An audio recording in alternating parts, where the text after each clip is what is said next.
Hey guys, and welcome to Petrol Ped. Now, I have a soft spot for a hot Renault Clio. I think it started off the first time I ever saw a Clio Williams. I was actually living in Paris at the time and saw the car parked up and just thought they were amazing things. And I still lust after one to this day. I did my first ever motor race in a Clio 182 at Donington Park, and that holds very dear memories to me. So hot Clios are cool, but sadly in the world that we live in today, you can't buy one. There isn't a modern day hot Clio.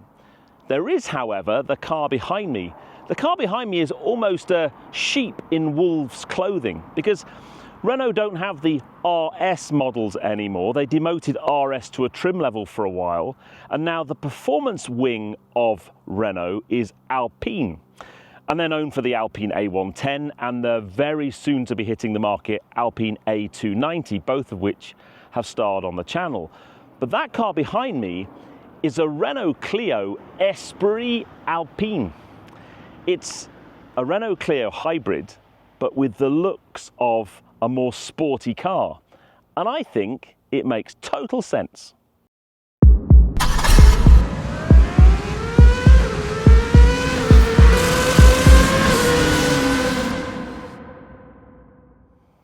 So, simple question, why do I think it makes sense? Well, it's a small hatch. It's not a gigantic SUV. There's plenty of space inside, which we will see shortly, for adults. It's a brilliant city car, and hopefully, as we'll demonstrate a bit later on in this film, it's good fun down a B road.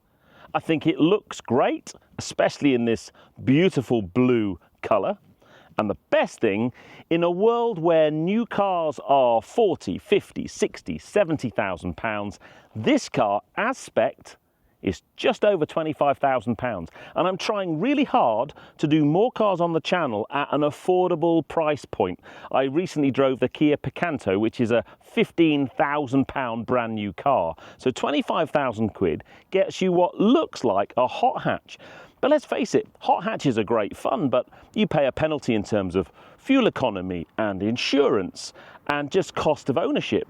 So this kind of has all the looks, but is maybe a little bit more sensible. The other thing that will keep many of you happy is this isn't an electric car. Oh no! Underneath this bonnet is a 1600cc petrol engine coupled to a hybrid drivetrain. So it's got 145 horsepower, which I know wouldn't classify as a hot hatch. But the really cool thing is this car, well, the long-term trip on this car so far since I've had it is reading about 60 miles to the gallon. So it's pretty frugal on the juice. It's not a plug-in hybrid. It's what the internet hates me for saying or calling a self-charging hybrid, but it can run in all EV mode for city running and manoeuvring around car parks and so on. Aesthetically, from the front end, I like the front end design of this car. I really like the updated Renault badge. I love this kind of grille and meshwork, and then the lights look really, really smart. So it does have a nice stance from the front. So what exactly does the Esprit Alpine trim level give you? Well, I mentioned the price. The base on the road price of this car is £24,600 minus a fiver. And then this is called Iron Blue as a colour, and it's an extra £600. So 25,200 quid less a fiver. I think it's a pretty good number, really. Then you get lots of Alpine trim levels. So you get these lovely little scuttle badges with Esprit Alpine. I like those. But maybe the most striking feature are these 17-inch diamond cut wheels with a kind of fake centre lock piece on the middle there. A little bit like I had on my OZ wheels when I had my Mini Clubman. And I really like those. They're a nice looking wheel. I'm not sure what the longevity of owning them would be like. Diamond cut wheels and curbs aren't the best of friends. And they look pretty nasty wheels to clean. But when they are clean, they look nice. Lots of blacked out work on this car. So privacy glass from the B pillar backwards. Little shark fin antenna in black. Black badging, and I think that sets the car off really nicely. Little things, I know why it's there, but the reversing camera is right in the middle of the Renault badge, and I just think that looks a little bit incongruous, a little bit ugly. And then the weird thing is, although you can open the boot from the key, you're kind of thinking, do I lift this badge? Is it under the boot? But the actual button release for the boot is just there. It's not an automated tailgate, so you have to lift it yourself. And then actually, in terms of space in the back, it's not bad. It's a small hatch, but there's a big gap between the bottom of the floor and the boot lid, which could make getting big things in and out a little bit awkward. It looks like a 60-40 rear split on the seats, but there's plenty of space in there. We'll maybe take it shopping later, see how much shopping we can get in it. But it is a hatch, and therefore I think, you know, that's probably pretty much what I'd expect to see in terms of luggage space. Rear door handle up here. Now, I have set the seat to me, which means there's not going to be a great amount of space.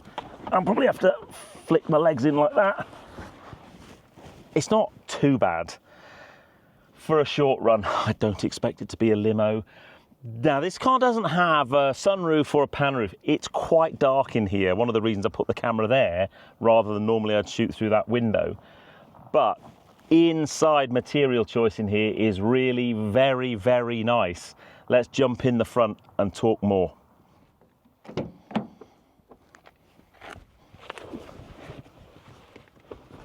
It's quite nice in here, you know. Now, there's some more Alpine touches in here. There's a little tricolor on the dash just there. There's tricolors on the side of the seats.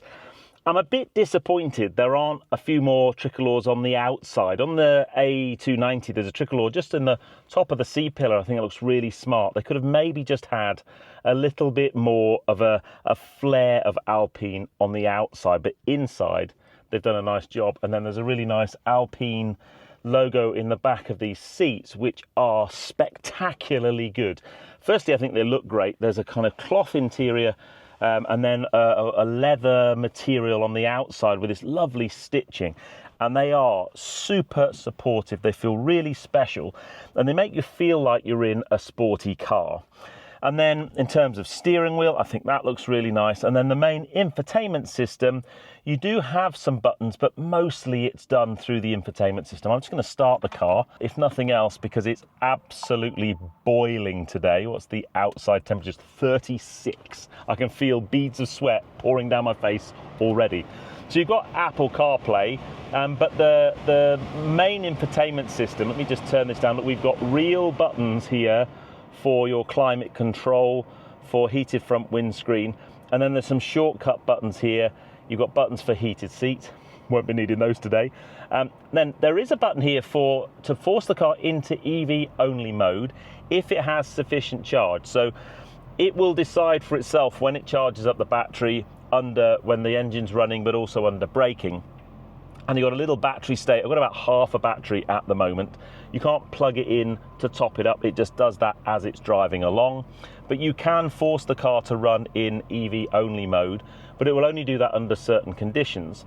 And then there's a little button that looks like a little snowflake. You've basically got what's called multi-sense, the different driving modes. You've got My Sense, Sport mode, Eco, and then there's also an e-save mode on, which basically helps you recuperate as much energy into the battery as you can. We'll test these out when we're driving, but from a kind of materials choice, really nice cloth material on the dash. It's just a special place in here, and I have to say, considering the price point at £25,000, it feels really special, and it feels way nicer than £25,000. And the final thing is the headlining is in this kind of grey cloth material, and although I would prefer a sunroof, it's just a really nice feeling interior. It has a real feel of quality to it. Really special. Last thing, it's a 6-speed auto. There is no manual override option either from the gear stick. I'm quite pleased to see a traditional gear stick. Look, I can do that. Absolutely fantastic. And there's no paddles on the back of the steering wheel, so the car just changes gear for itself. You can't interact with that at all, but you do have, as well as a drive mode, you've got a B mode to enhance your regenerative braking and go into like a one pedal driving mode. Down here you've got some drinks holders. It's big enough for one of these sizes of water bottles. Anything bigger than that isn't going to fit. You've got a little tiny little cubby hole there, which I'm not quite sure what you would use that for. And there's a wireless charge mat down there for your phone, and also a little place there to keep the Renault key that looks a little bit like a big fat key ring. You basically put that down there, but I have a horrible feeling whichever way round you put that, if you're driving enthusiastically, it's going to fly around and end in the footwell. Let's hook some cameras up and go out for a drive and try and talk through some things. It's now 37 degrees and I'm melting. Okay, let's go for a drive. I am cooking. So for those of you not in the UK, we're currently having a bit of a heat wave today. It's 40 degrees Celsius, which I know for some of you in Europe at the moment, you're having massive problems with heat. Anyone watching in the Middle East, you'll probably be laughing at the fact it's only 40 degrees Celsius, but believe me, for us, that's really hot. So let me start this drive just in the My Sense mode, which is the default mode it's in when you get in the car. First things first about this car is, I don't think you would buy it with any great expectation of setting the world on fire with lap times around the Nürburgring. This isn't that kind of car. It's the kind of car that would be brilliant for maybe younger drivers. The benefit in kind's pretty good for a company car because it's a hybrid. It will be great as a kind of family car. So as long as the performance is amusing and gives you a smile on your face every now and again, for me, that's the box I want to tick. The ride quality of the car is great. One of the, I'm a big hot hatch fan, but one of the downsides of most hot hatches is they tend to be quite firmly sprung. So when you drive down a road like this, they can be a bit jittery and a bit harsh. This actually isn't that bad. It is reasonably firm, but nothing compared with a hardcore hot hatch. And these little 17-inch wheels, and I say little because in the world of modern day cars, they are quite small. They seem to be doing a good job of soaking up the lumps and the bumps. So when you're just driving it along normally, it's got a nice turn of pace, it's got nice road manners, and it just feels like a nice, comfortable car. Now in this review, I'm not going to take it on a really long journey on a motorway or dual carriageway, but I've got all the modern day systems, your cruise controls and so on. And I have absolutely no doubts that this car would sit quite happily on a dual carriageway and return really good fuel economy and is a really comfortable place to be. So you bought a car, it's not about performance, but you've got the external looks. It's a smart looking car, this. It does look sporty and it does look like it's meant for the job. I like the wheels and I like the external styling, but you still want it to return a bit of performance. I mean, it is a hybrid, it's only a 1600. So let's go into the driver modes. Straight away I'm going to go up into sport mode, and I've just felt the engine sort of change a little bit, change its throttle response, just kick down a gear. And now it seems much more up for it, much more wanting to deliver an enjoyable experience. Now, downside straight away is if you want a driver's car and you want an engaging drive down a B road, for me, even if it's an auto, you want to be able to change gear yourself, and you can't do that in this car. You are completely at the mercy of when the car wants to change gear for itself, and I think that is a bit of a shame. Already in this short journey, by the way, my EV battery charge state has gone from half to very nearly full. So now that's full power. It's not too horribly revvy. Sometimes hybrids, especially if they're coupled with DCT gearboxes, they can be quite high revvy in nature. Toyota tend to suffer from that a little bit. This doesn't have that so much. It does sound like it's being, enthusiastically revved, put it that way. But as you increase the speed, the chassis feels quite balanced. The steering is nice, it has a nice weight to it. The only thing that I am feeling is when I do when I do want to push on and I do push the throttle down a little bit, it just gets a little bit revvy and a little bit screamy. But all in all, kind of road noise, wind noise, and road feel, really very, very good. Very, very good. It's definitely a sheep though. There's no wolf in the driving experience of this. It might look wolf-like, but it's a sheep to drive.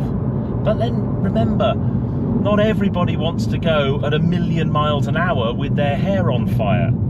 You know, if you want a car that you're going to use every day for the school run, to run to the shops, to do an occasional long run, you want it to be frugal. My MPG's now dipped down to 56, but on a long run, I've no doubt that you're going to have that number starting with a 6, in the 60s, I think, miles per gallon.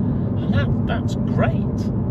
So let's run it into a more kind of urban environment, the type of environment where I think this car will really come to the fore. Its attributes are perfect for it. Okay, let's head into a more urban environment. We've seen that it's good fun down a B road, it's got competent road manners, but you know, you need to be able to take this car to the shops and do the school run and nip around town. And I think its hybrid drivetrain, that's where it comes to the fore here, really. So, as I said, you've got a number of different drive modes. I'm currently in the EV Sense drive mode, but I haven't described the one pedal driving. If I go down into B mode now, when I lift off, not only am I recuperating some of the energy into the battery, but it's actually quite an aggressive one pedal driving. It's not a feature you see on a huge number of hybrids. You see it on EVs all the time, but I quite like the fact that it's on this hybrid. But now we're in creeping traffic. This is where this car is just kind of at home, really. It's super quiet. The engine's not currently ticking over. It's as if I'm driving an EV, and I've managed to hit Chichester at, well, just the most horrendous traffic by the looks of things. Oh, my days. I only want to go to the supermarket, and I don't want to go to that supermarket. I want to go to one typical me, the other side of town. Let's see if I can sneak in here behind this Toyota Urus. So here we go.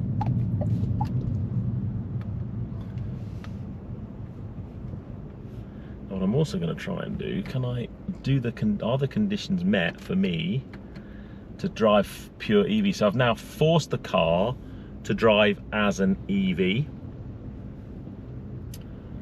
Now, in terms of range and so on, so I'm showing on a full tank well over 400 miles on a full tank of fuel in terms of total range, and I've been driving the car for quite a bit.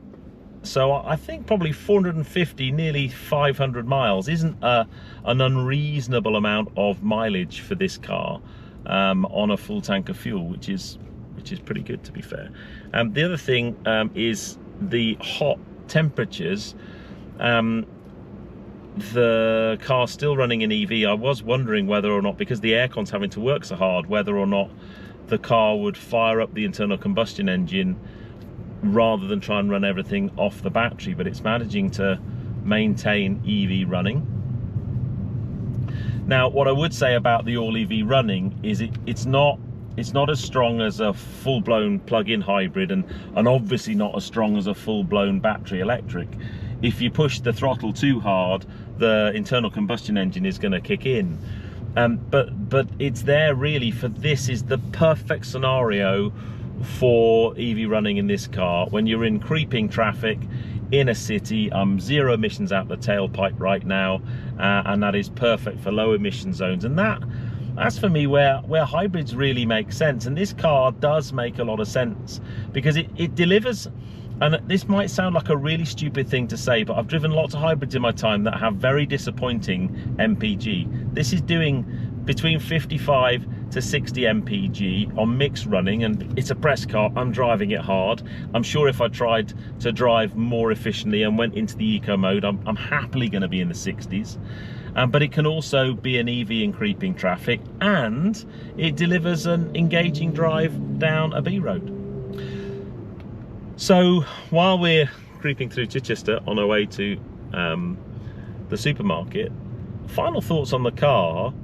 I think for the price point, the feeling this car gives you inside, it's a really nice place to be. These seats are really good. Like, they really are very, very good. I think the external aesthetics are good. I love the fact, it's probably because it's in the blue colour. Blue's a very Alpine colour. I think if you're going to get an Alpine, you want to get it in blue. It is their trademark colour. But I think it looks really, really good in this colour. I love the fake centre locks on the wheels. I think they look really good. And it's not too in your face. It's not like it's got big wide arches and muscular stance. It's just got enough sporty tokens on it to make you realise from the outside it's something a little bit special without trying to be something it isn't. And I know I joked, I called it a sheep in wolf's clothing. Not really wolf's clothing. It's not like it's got a massive wing on the back, big arches. It's just got a little bit of styling that makes you think that's a nicely turned out car. I like that. And it's a competent car to drive. So all in all, a big thumbs up. But what do you think?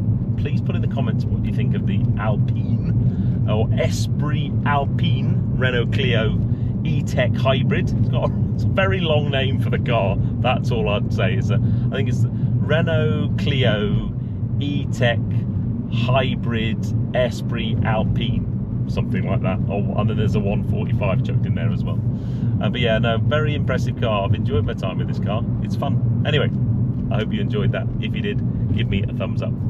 Comments below are always welcome, and if you haven't done so already, please subscribe to Petrol Ped for plenty more content to come, and I'll see you on the next film. But as I battle my way through the streets of Chichester, a very nice Boxster GTS in the wine shop, 4 litre. It's got 6 cylinders, that one, not 4. Anyway, you take care, guys. Drive safe.